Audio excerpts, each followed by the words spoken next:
بسم اللہ الرحمن الرحیم۔ السلام علیکم ورحمۃ اللہ وبرکاتہ۔ یہ مختصر القدوری کا سبق نمبر 85 ہے۔ اس سبق میں آپ کتاب الاکراہ پڑھیں گے، یعنی اگر کسی کو مجبور کر کے دھمکی دے کر اس سے کوئی کام کروایا جائے تو اس کے متعلق شریعت کے کیا مسائل ہیں، اس کی کتنی صورتیں بنتی ہیں اور ان کا حکم کیا ہے، یہ ساری تفصیل آپ اس باب میں اس سبق میں پڑھیں گے۔ تو سب سے پہلے اکراہ کا لغوی اور اصطلاحی معنی مفہوم ہمیں سمجھنا چاہیے۔ تو یہاں پر یہ لکھا ہوا ہے، الاکراہ فی اللغۃ عبارۃ عن حمل الانسان علی شیء یکرہ۔ لغت میں اکراہ کہتے ہیں کہ انسان کو کسی ایسی چیز پر مجبور کرنا، کسی ایسے کام پر مجبور کرنا جس کو وہ ناپسند کرتا ہو، یعنی وہ بندہ خود اس کام کو نہیں کرنا چاہتا، ناپسند کر رہا ہے، لیکن دوسرا اس کو مجبور کر کے دھمکی دے کر زبردستی کر کے اس سے وہ کام کروا رہا ہے، اس کو اکراہ کہا جاتا ہے۔ وفی الشرعی، اور شرعی اصطلاح میں یعنی فقہی اصطلاح میں، اسم لفعل یفعلہ الانسان بغیرہ۔ یہ اکراہ کسی ایسے فعل کو کہا جاتا ہے کہ انسان کسی غیر کی وجہ سے وہ کام کر رہا ہوتا ہے، اپنی مرضی سے وہ کام نہیں کر رہا ہوتا،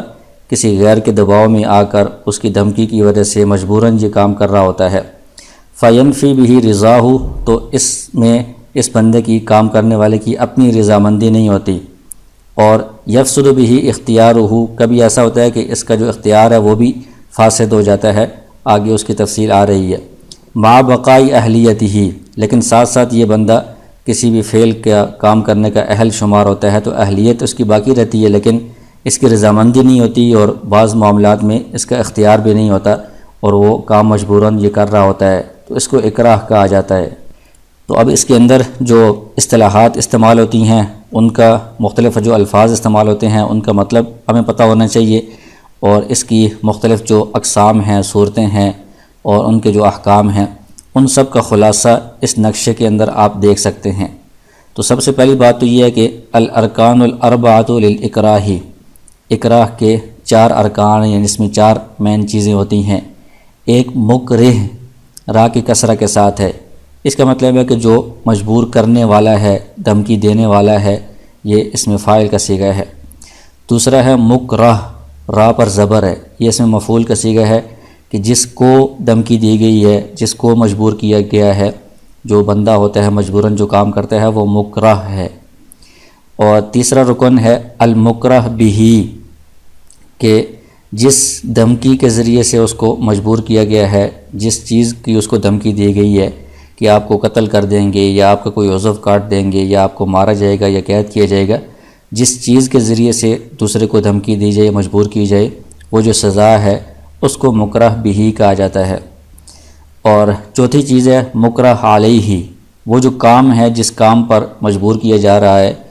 تو وہ جو کام ہوگا وہ مکرہ علیہ ہوگا۔ تو یہ 4 الفاظ اس میں استعمال ہوتے ہیں، یہ اس کے بنیادی ارکان ہیں۔ تو اب اس کے اندر وہ انواعہ، یہ جو اکراہ ہے اس کی مختلف اقسام بھی اسی کے ضمن میں آپ دیکھ لیں۔ تو جو تیسرا رکن ہے مکرہ بہ، کہ جو دھمکی دی جاتی ہے، جو سزا بتائی جاتی ہے، جس بات کے ذریعے سے مجبور کیا جاتا ہے، اس کی 2 قسمیں ہیں۔ ایک کو کہتے ہیں الاکراہ التام، اس کو الاکراہ الملجی بھی کہتے ہیں، اور دوسرا ہوتا ہے الاکراہ الناقص، الاکراہ الغیر الملجی بھی اسے کہا جاتا ہے۔ تو جو پہلی قسم ہے الاکراہ التام یا الاکراہ الملجی، اس میں یہ ہوتا ہے کہ التہدید بتلف النفس او العضو، یا تو قتل کرنے کی دھمکی دی جائے کہ آپ کو جان سے مار دیا جائے گا، یا کوئی عضو کاٹنے کی، تلف کرنے کی دھمکی دی جائے کہ آپ کا عضو ختم کر دیا جائے گا۔ تو یہ بہت بڑی دھمکی ہوتی ہے، اور اس کو اکراہ تام کہا جاتا ہے، اکراہ ملجی، کہ یہ بندے کو مجبور کر دیتی ہے آخری درجے پر، کہ بندہ اپنی جان بچانے کے لیے اس کام کے کرنے پر بہت زیادہ مجبور ہو جاتا ہے۔ دوسری قسم ہے الاکراہ الناقص یا اکراہ الغیر الملجی،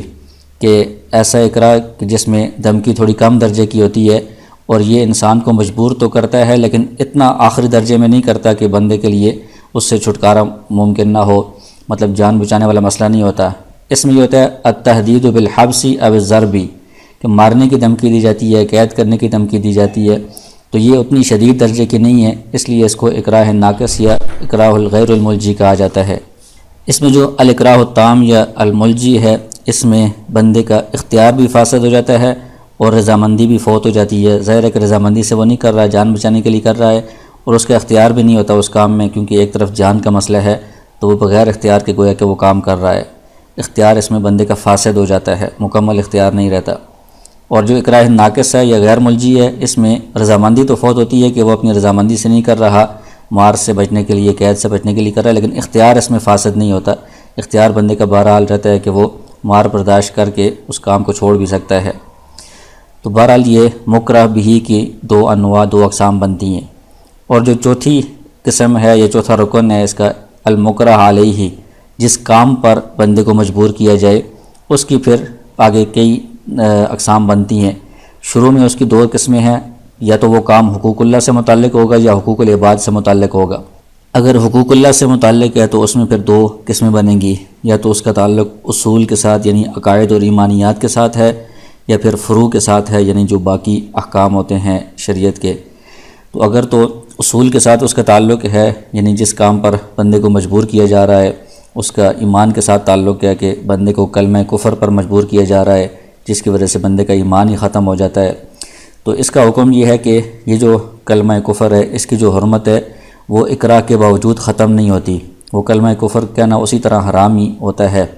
البتہ اگر بندے کا دل ایمان پر مطمئن ہو، زبان سے کلمہ کفر کہنے کی اس کو اجازت ہوتی ہے، اگرچہ وہ حرام ہے لیکن حرام کام کی اس کو اجازت دی جا رہی ہے اپنی جان بچانے کے لیے، اکراہ تام کی صورت میں یہ ہوتا ہے۔ لیکن چونکہ وہ ابھی تک حرام ہی ہے، اس کی حرمت ختم نہیں ہوئی، اگر وہ اپنی جان قربان کر دیتا ہے اور صبر کرتا ہے اور یہ کلمہ کفر زبان سے بھی نہیں کہتا تو اس پر اس کو اجر و ثواب ملے گا۔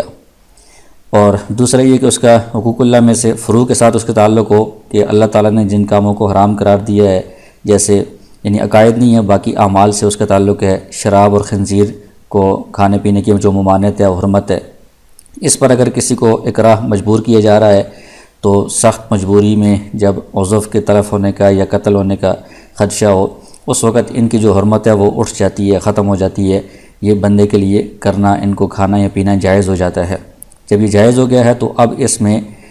صبر کرنا اس کے لیے ٹھیک نہیں ہے کہ وہ اپنی جان قربان کر دے اور اس سے بچے، یہ ٹھیک نہیں ہے۔ جب شریعت نے اس کی حرمت اٹھا دی ہے، جائز ہے، تو اب اس کو پینا ہی پڑے گا، کھانا ہی پڑے گا، اپنی جان کو بچانا پڑے گا۔ دوسرا یہ کہ حقوق العباد سے متعلق وہ کام ہو، اس میں پھر آگے یا تو اس کام کا تعلق جنایت کے ساتھ ہوگا کہ کوئی جرم کرنا ہے، یا پھر اس کا تعلق عقد کے ساتھ ہوگا کہ کوئی عقد کرنا ہے، معاملہ کرنا ہے۔ اگر جنایت کے ساتھ تعلق ہو تو یا تو کسی بندے کے مال کو ہلاک کرنے پر مجبور کیا جائے کہ فلاں کے مال کو آپ ہلاک کر دیں،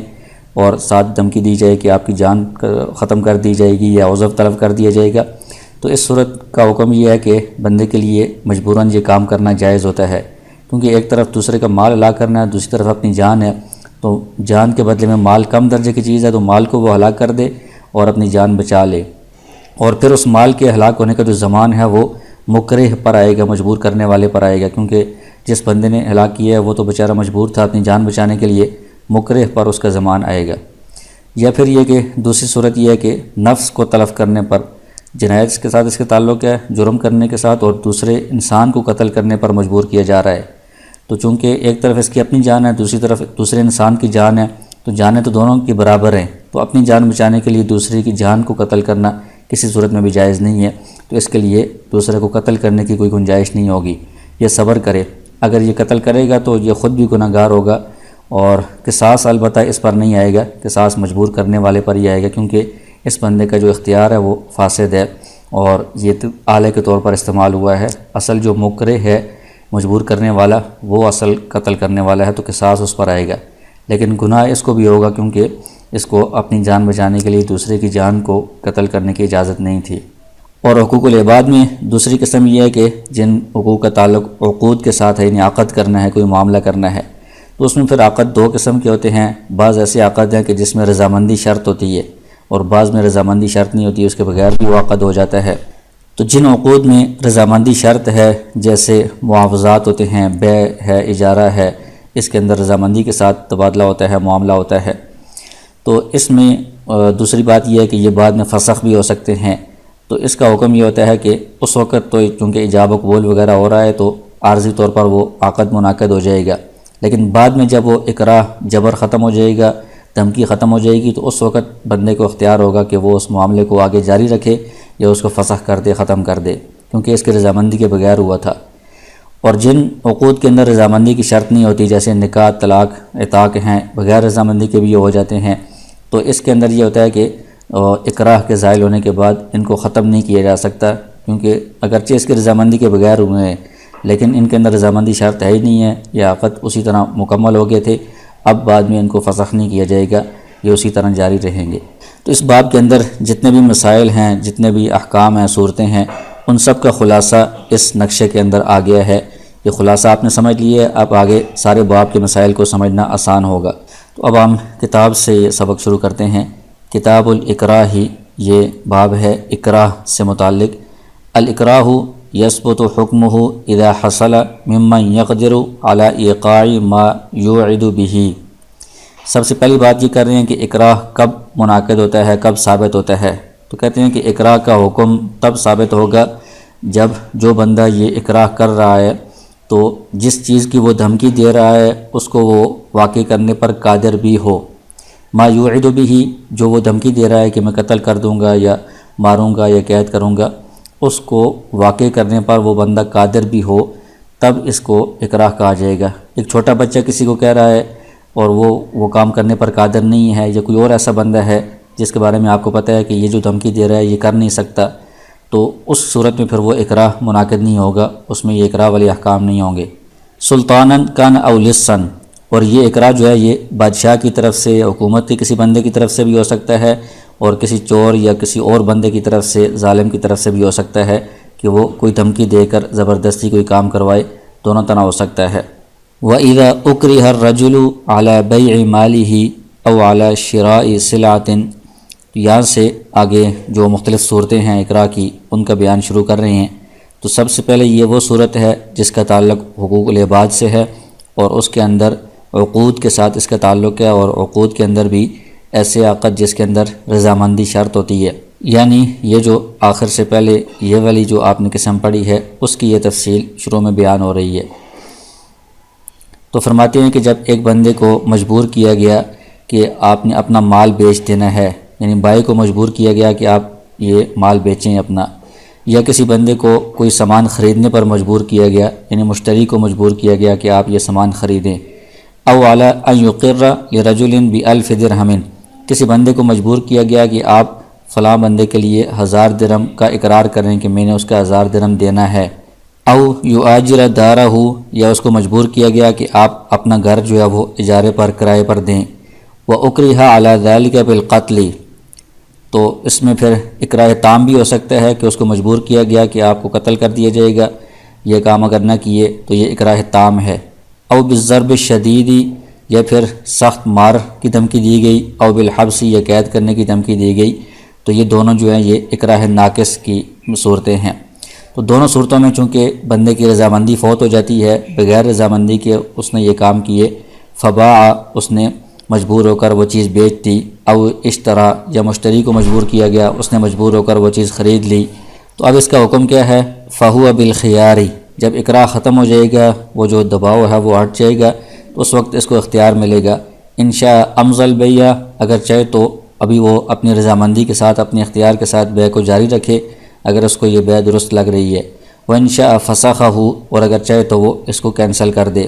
ورجع بالمبیع، اور بائع ہے تو اس نے مبیع دیا تھا تو وہ کینسل کر کے اپنا مبیع واپس لے لے۔ تو اس میں چونکہ رضامندی شرط ہوتی ہے، بغیر رضامندی کے یہ عقد ہوئے ہیں تو یہ عقد عارضی طور پر تو منعقد ہو گئے تھے لیکن یہ تام نہیں ہوئے تھے، تو ابھی جب وہ دباؤ ہٹ گیا ہے تو ان کو اختیار ہے کہ یہ رضامندی کے ساتھ اس کو نافذ کریں تو وہ عقد تام ہو جائیں گے، اور چونکہ یہ عقد ایسے ہیں کہ یہ فسخ بھی ہو سکتے ہیں، بیع اجارہ وغیرہ فسخ ہو سکتا ہے، تو اگر چاہے تو یہ اس کو فسخ بھی کر دے اور اپنی چیز واپس لے لیں۔ فَإِنْ كَانَ قَبْضَ الثَّمَنَ طَوْعًا، اگر ایسا ہوا کہ بائع نے جو چیز بیچی تھی اس وقت تو اکراہ تھا، مجبوراً چیز بیچی تھی، لیکن بعد میں اس نے جب ثمن وصول کیا تو اس وقت مجبوری نہیں تھی، اس نے خوشی سے ثمن وصول کیا، تو یہ خوشی سے ثمن وصول کرنا یہ بھی اس کی طرف سے فعلی اجازت ہو جاتی ہے کہ گویا کہ اس نے اپنے اختیار سے، اپنی رضامندی سے اجازت دے دی ہے، اس بیع کو نافذ کر دیا ہے، تو اب فقط اجاز البیع، یہ بیع نافذ ہو گئی ہے، اب اس کو یہ واپس ختم نہیں کر سکتا۔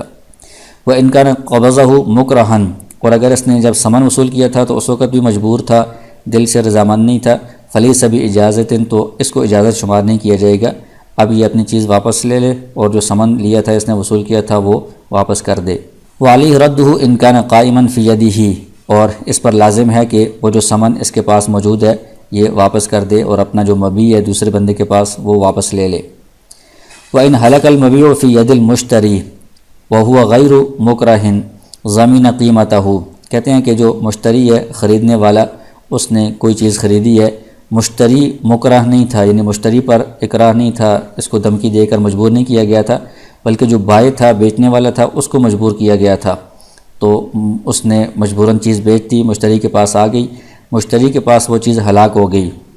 تو بعد میں جب بائع کے اوپر سے وہ دباؤ ہٹا تو وہ کہتا ہے کہ میں تو اس چیز کو نہیں بیچنا چاہتا، یہ چیز مجھے واپس کریں، تو اگر چیز موجود ہوتی تو چیز واپس کر دی جاتی، لیکن چیز ہلاک ہو گئی ہے تو مشتری کو کہا جائے گا کہ اس کی قیمت کا آپ ضمان ادا کریں، جو چیز آپ کے پاس ہلاک ہوئی ہے اس کی جتنی بازاری قیمت بنتی ہے وہ آپ اس بائع کو ادا کریں جس کی طرف سے یہ چیز آپ کے پاس زبردستی آئی ہے۔ وَلِلْمُكْرَهِ أَن يُضَمِّنَ الْمُكْرِهَ إِنْ شَاءَ،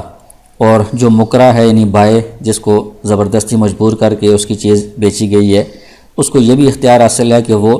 جس مشتری نے خریدی ہے اس کے بجائے جو دھمکی دینے والا ہے اس کو بعد میں وہ ضامن قرار دے اور اس سے وہ قیمت وصول کرے کہ تم نے مجبوراً یہ چیز مجھ سے بکوائی ہے، ابھی اس کی قیمت مجھے نہیں مل رہی، یہ چیز نہیں مل رہی ہے، ہلاک ہو گئی ہے، آپ اس کی قیمت ادا کریں، تو اس کو بھی یہ ضامن بنا سکتا ہے۔ وَإِنْ أُكْرِهَ عَلَىٰ أَنْ يَأْكُلَ الْمَيْتَةَ،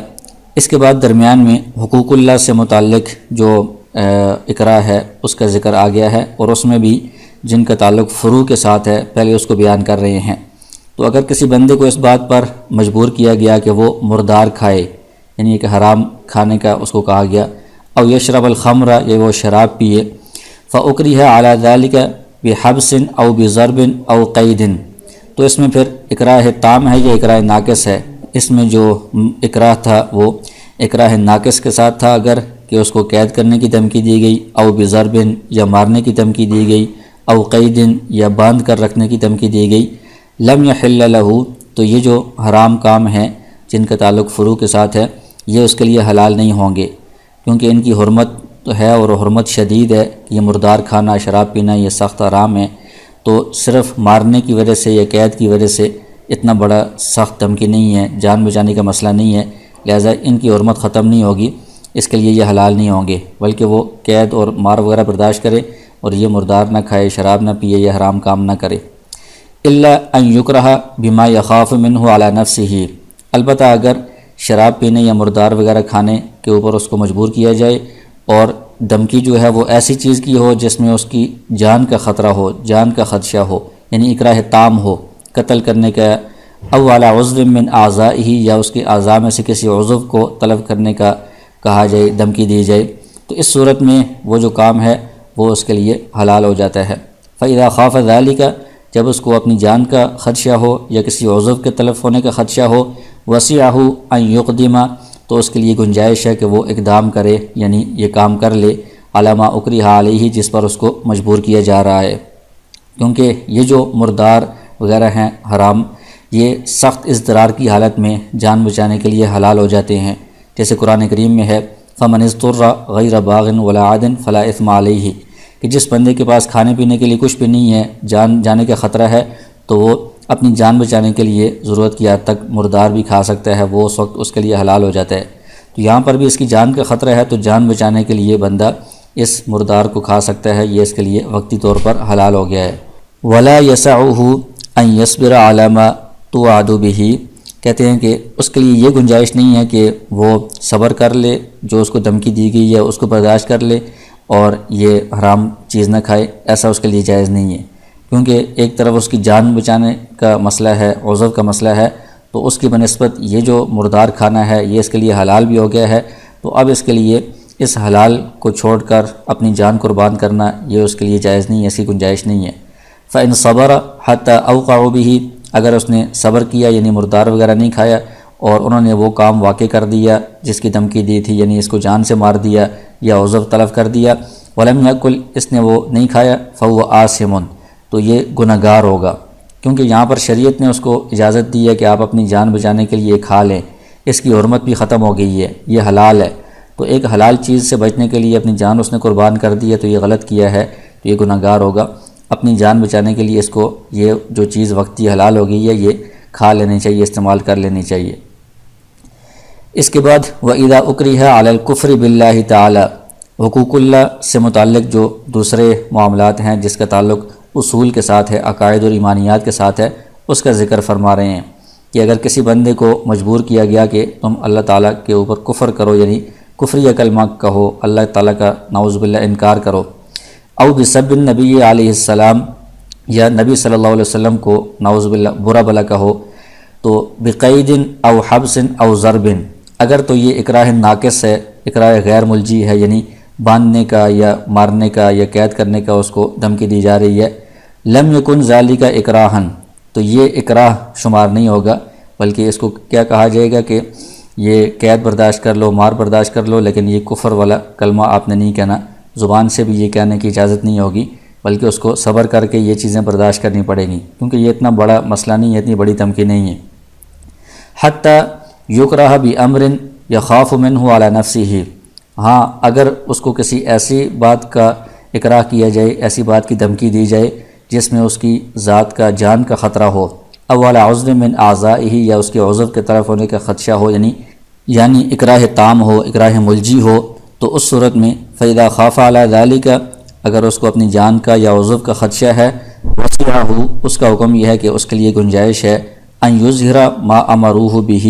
وَيُوَرِّيَ، تو اس کے لیے گنجائش ہے کہ وہ جس بات کا وہ حکم دے رہے ہیں وہ زبان سے ظاہر کر دے اور توریہ سے کام لے۔ مطلب توریہ کا مطلب یہ ہوتا ہے کہ بندہ ایسے الفاظ استعمال کرے جس میں وہ لوگ کچھ اور سمجھ رہے ہیں اور بندہ دل میں کچھ اور سمجھے، کچھ اور مراد لے، یعنی زومان الفاظ استعمال کرے کہ جس میں دو یا زیادہ مطلب بنتے ہوں، اپنے حساب سے وہ ایسا مطلب سمجھے جو درست ہو اور دوسرے لوگ یہ سمجھیں کہ یہ وہی کفریہ کلمہ کہہ رہا ہے، اس طرح کر کے کسی طرح زبان سے وہ کلمہ کہہ دے کفریہ والا، تو اس کی گنجائش ہوگی۔ فَإِذَا أَظْهَرَ ذَلِكَ، اگر اس نے زبان سے یہ کلمہ کفر کہہ دیا، وَقَلْبُهُ مُطْمَئِنٌ بِالْإِيمَانِ، لیکن دل اس کا ایمان پر 100% مطمئن ہو، فَلَا إِثْمَ عَلَيْهِ، تو اس پر کوئی گناہ نہیں ہوگا، اس کی اس کو گنجائش ہے۔ فَإِذَا أَظْهَرَ ذَلِكَ، اگر اس نے زبان سے کلمہ کفر کہہ دیا، وَقَلْبُهُ مُطْمَئِنٌ بِالْإِيمَانِ، اور اس کا دل ایمان پر بالکل مطمئن ہے، فَلَا إِثْمَ عَلَيْهِ، تو اس پر کوئی گناہ نہیں ہوگا، زبان سے کہنے کی گنجائش ہے اگر اپنی جان کے جانے کا خدشہ ہو۔ تو قرآن کریم میں بھی اس کا تذکرہ ہے، إِلَّا مَنْ أُكْرِهَ وَقَلْبُهُ مُطْمَئِنٌ بِالْإِيمَانِ، کہ جس بندے کو مجبور کیا جائے اس کا دل ایمان پر مطمئن ہو، وہ اگر زبان سے کہہ دے تو اس کے لیے گنجائش ہے اس کی، تو یہ اصل اس کا حکم ہے۔ وَإِنْ صَبَرَ حَتَّى قُتِلَ، لیکن اگر بندے نے صبر کیا یہاں تک کہ اس کو قتل کر دیا گیا، اس کی جان چلی گئی، وَلَمْ يُظْهِرِ الْكُفْرَ، لیکن اس نے زبان سے بھی کلمہ کفر کا اظہار نہیں کیا، کان ماجوراً، تو وہ اجر و ثواب کا مستحق ہوگا، اس لیے کہ یہاں پر جو کفر ہے وہ کسی بھی صورت میں حلال نہیں ہو سکتا، یہ ہمیشہ حرام ہوتا ہے اور یہ انتہائی درجے کا شدید حرام چیز ہے۔ تو ایسی حرام چیز سے، حرام کام سے بچنے کے لیے اگر وہ اپنی جان قربان کر دیتا ہے اور اپنے ایمان پر اپنے آپ کو وہ قتل بھی کروا دیتا ہے تو یہ اچھی بات ہے، اس پر وہ اجر و ثواب کا مستحق ہوگا۔ وَإِنْ أُكْرِهَ عَلَى إِتْلَافِ مَالِ مُسْلِمٍ، آگے یہ حقوق العباد سے متعلق ایک اور معاملہ جس کا تعلق جنایت کے ساتھ ہوتا ہے، اور اس جنایت میں بھی پھر جو مال کے تلف کرنے کے ساتھ جس کا تعلق ہے اس کا یہاں پر ذکر کر رہے ہیں۔ تو فرماتے ہیں کہ اگر کسی کو دوسرے مسلمان کا مال ہلاک کرنے پر مجبور کیا گیا، بِأَمْرٍ، اور مجبور کرنے میں جو دھمکی دی گئی ہے وہ ایسی ہے، یخاف منہ علی نفسہ، جس میں اس بندے کو اپنی جان کا خطرہ ہے، او علی عضو من اعضائہ، یا کسی عضو کے تلف ہونے کا خدشہ ہے، تو یہ اکراہ تام ہے، اکراہ ملجی ہے۔ تو اس میں چونکہ ایک طرف اس کی جان ہے، عضو ہے، دوسری طرف دوسرے کا مال ہے، جان زیادہ قیمتی ہے، جان بچانے کا زیادہ یہ اہم معاملہ ہے، اور مال جو ہے وہ کم درجے کی چیز ہے، اس کی بعد میں تلافی بھی ہو سکتی ہے، تو اس لیے ہے وَسِعَهُ أَن يَفْعَلَ ذَلِكَ، اس صورت کا حکم یہ ہے کہ اس بندے کے لیے گنجائش ہے کہ یہ کام کر دے، یعنی دوسرے مسلمان کا مال ہلاک کر دے اپنی جان بچانے کے لیے۔ پھر اس کے بعد وَلِصَاحِبِ الْمَالِ أَن يُضَمِّنَ الْمُكْرِهَ، جو مال والا ہے چونکہ اس کا مال ہلاک ہو گیا ہے، اس کا نقصان ہوا ہے، تو اس کی تلافی کے لیے اس کو یہ حق حاصل ہے کہ وہ مکرہ کو ضامن بنائے۔ یہ مکرہ ہے، را کے نیچے کسرہ ہے، زبر یہاں پر یہ غلطی سے لگی ہوئی ہے۔ تو جو مجبور کرنے والا ہے، اکراہ کرنے والا ہے، مکرہ، وہ اصل مجرم ہے، وہ اصل سبب ہے ہلاک کرنے کا، تو اس کو ضامن بنایا جائے گا۔ جو مکرہ ہے اس نے تو جان بچانے کے لیے مجبوراً یہ کام کیا ہے، وہ تو اعلیٰ ہے، اعلیٰ سمجھا جائے گا، اس پر ضمان نہیں آئے گا۔ وَإِنْ أُكْرِهَ بِقَتْلٍ عَلَى قَتْلِ غَيْرِهِ، اس کے بعد حقوق العباد سے متعلق وہ معاملہ جس کا تعلق جنایت کے ساتھ ہے اور اس میں اتلاف نفس یعنی قتل کرنے کے متعلق جنایت ہے، اس کا حکم بیان کر رہے ہیں۔ تو اس کے متعلق فرماتے ہیں کہ اگر کسی بندے کو مجبور کیا جائے قتل کی دھمکی کے ساتھ، یہ بھی قتل کا مطلب ہے کہ اس کو دھمکی جو دی گئی ہے وہ قتل کی دی گئی ہے کہ اگر آپ ایسا نہیں کریں گے تو آپ کو قتل کر دیا جائے گا۔ اعلیٰ قتل غیری ہی، اور جس بات پر مجبور کیا جا رہا ہے وہ دوسرے کو قتل کرنا ہے، تو ایک طرف اس کی اپنی جان ہے، دوسری طرف دوسرے بندے کی جان ہے، تو دونوں برابر ہیں، تو اپنی جان بچانے کے لیے دوسرے کو قتل کرنا یہ جائز نہیں ہوتا، ایسی گنجائش نہیں ہوتی۔ تو فرماتے ہیں اس کا حکم یہ ہے لم یسعہ ان یقدم علیہ، اس کے لیے گنجائش نہیں ہے کہ یہ اس پر اقدام کرے، دوسرے کو قتل کرے۔ وَيَصْبِرَ حَتَّى يُقْتَلَ، بلکہ یہ صبر کرے گا یہاں تک کہ اس کو قتل بھی کر دیا جائے، اس کی جان بھی چلی جائے، تب بھی اس کے لیے دوسرے کو قتل کرنا، دوسرے کی جان ختم کرنا، یہ اس کے لیے جائز نہیں ہوگا۔ فَإِنْ قَتَلَهُ، تو اس کے لیے قتل تو کرنا ٹھیک نہیں تھا، لیکن اگر بالفرض اس نے قتل کر دیا دوسرے کو اپنی جان بچانے کے لیے، کان عاصماً، تو یہ گناہ گار ہوگا، کیونکہ اس کی اپنی جو جان ہے وہ دوسرے سے زیادہ قیمتی نہیں ہے، دوسرے کی جان بھی اس کی جان بھی دونوں برابر ہیں، تو اس نے غلط کیا ہے، شریعت نے اس کو اجازت نہیں دی تھی، تو یہ گناہ گار ہوگا۔ والقصاص علی الذی اکرہہ، لیکن جو قصاص ہے ان کان القتل عمداً، اگر یہ قتل عمد تھا تو اس میں قصاص لازم ہوگا، تو قصاص اس بندے پر لازم ہوگا جس نے اس کو مجبور کیا ہے، جو مکرہ ہے، وہ اصل بندہ ہے، اس نے اس کو قتل کروایا ہے۔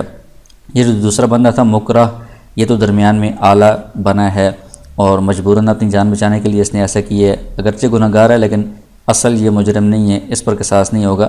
جو اکراہ کرنے والا، مجبور کرنے والا ہے، اس پر قصاص لازم ہوگا۔ اس کے بعد آگے وَإِنْ أُكْرِهَ عَلَى طَلَاقِ امْرَأَتِهِ،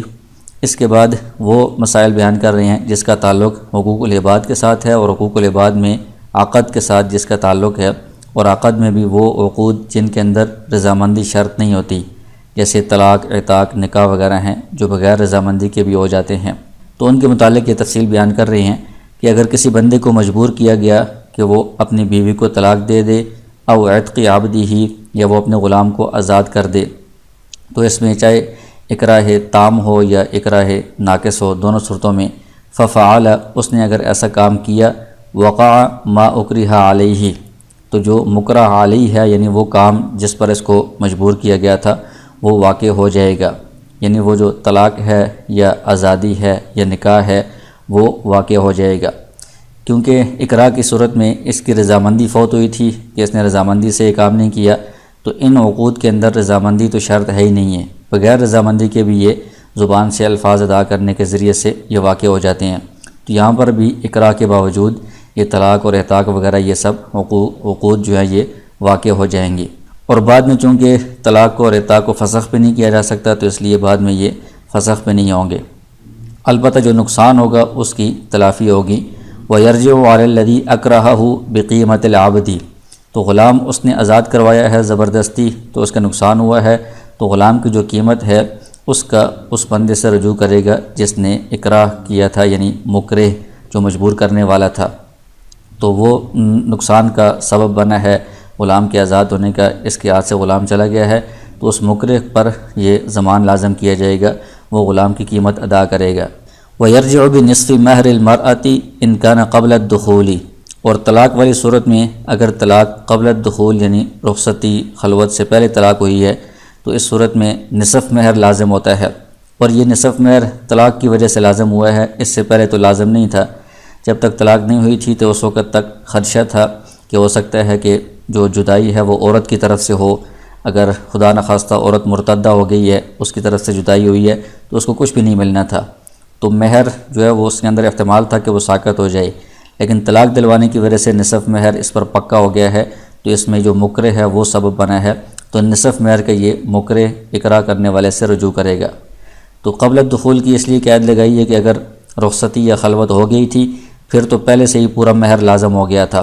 پھر اب اس طلاق دینے والے جو مجبور کرنے والا ہے اس کی وجہ سے مہر کے لازم ہونے یا اس کے کم زیادہ ہونے میں کوئی فرق نہیں پڑا، پہلے سے ہی مہر پورا لازم ہو چکا تھا، لہذا اب اس مکرہ سے کسی چیز کا رجوع نہیں کیا جائے گا۔ اس کے بعد ایک اور مسئلہ بیان کر رہے ہیں کہ اگر کسی ایسے کام پر مجبور کیا جائے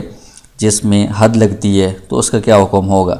تو فرماتے ہیں وَإِنْ أُكْرِهَ عَلَى الزِّنَا، اگر کسی کو زنا پر مجبور کیا جائے وجب علیہ الحد عند ابی حنیفہ رحمہ اللہ،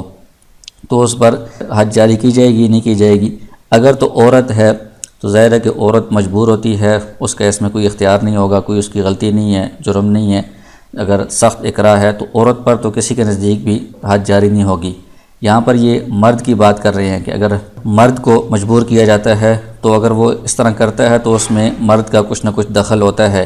تو اس لیے امام ابو حنیفہ رحمہ اللہ فرماتے ہیں کہ اس پر حد جاری کی جائے گی۔ الا ان یکرہہ السلطان، البتہ یہ کہ بادشاہ اس کو اگر مجبور کرے تو چونکہ اس کا تسلط بہت زیادہ ہوتا ہے، اس کا بندہ مقابلہ نہیں کر سکتا اور اس کی بات کا انکار بھی نہیں کر سکتا، تو اس لیے یہاں پر اس بندے کی مجبوری سمجھی جائے گی تو اس کی حد ساقط ہو جائے گی۔ وقال رحمہم اللہ لا یلزم الحد،